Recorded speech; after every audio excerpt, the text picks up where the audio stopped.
Joining me now to reflect on last night's derby is former United defender Arthur Albiston. Welcome to the studio. Fantastic game of football and a great advert for Manchester last night. It was, yeah. Both games. The game at Eastlands was exciting, and last night's game was even just that little bit more exciting. And obviously, if you're a United supporter, we came out on top. I mean, do you think United deserved it over the two legs? I think so. I think over the two games, Shea Given was a busier keeper out of the two goalkeepers. And last night, he had a tremendous amount of saves again to keep City in the tie. Having said that, when Tevez got an equaliser, the momentum was swinging with City, but United obviously got the win in the 92nd minute. They keep going right till the death, and I think on the night they deserved it. So you think United's experience of sort of different European ties over the years, and of course domestic semi-finals as well, the two-leg scenario, do you think that really helped last night? Because obviously, as each goal goes in, there's so many different calculations going on in your head with the away goal rule and that sort of thing as well. Yeah, obviously it helps. We've got players that have been over the course before playing big games when they've got to not panic and just keep playing, and hopefully things will happen. The first half it was a little bit tighter, a little bit cat and mouse, but the second half the whole game opened up, and I think in the end United's experience probably just shaded it for them. And the atmosphere inside the stadium as well. I mean, obviously, every Manchester derby is special, but having you know that number of City fans, 9,000 City fans in the ground as well, it just pumped it up that little bit more. Yeah, unfortunately, the away fans only get like 3,000 tickets now, but when they have a bigger allocation of tickets like they did last night, it's a throwback to games in the 60s and 70s where the atmosphere is tremendous, and all credit to them. They got right behind their team. They thought they were back in it with 15 minutes to go, but when he popped up with a winner.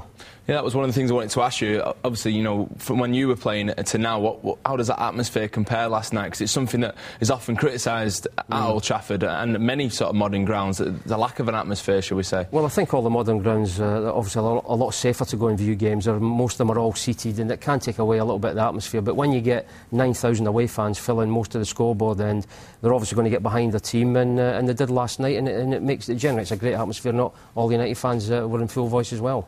You talk about the safety aspect. What did you think of the coin throwing incident with Craig Bellamy? Obviously, it's an unsavoury incident, really, that you'd rather not have happened, I suppose.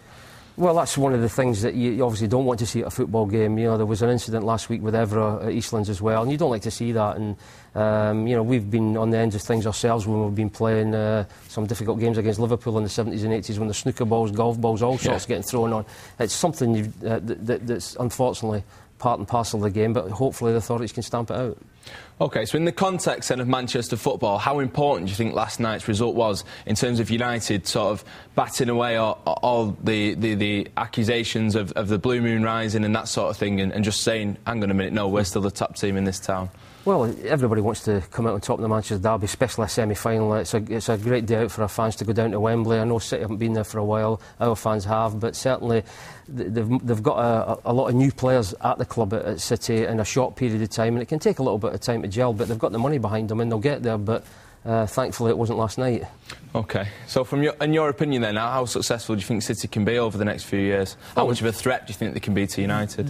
They can be a big threat to United. They can be a big threat to all the other teams in the Premiership at this moment in time, because they're chomping at the bit to get in the top four, and the way the league's panning out this season, everybody's capable of beating each other, so they'll be quietly confident of getting in the top four, and they can progress from there. Do you think they will get in the top four? I think they will, yeah, I think they will. I think Mancini has come in difficult circumstances after Mark Hughes, who was very popular in the dressing room. He seems to have won the players over immediately, and he can win the fans over as well if they finish in the top four. OK. Arthur, thanks very much for coming in. Glad you enjoyed the match last night. Pleasure. Thank you.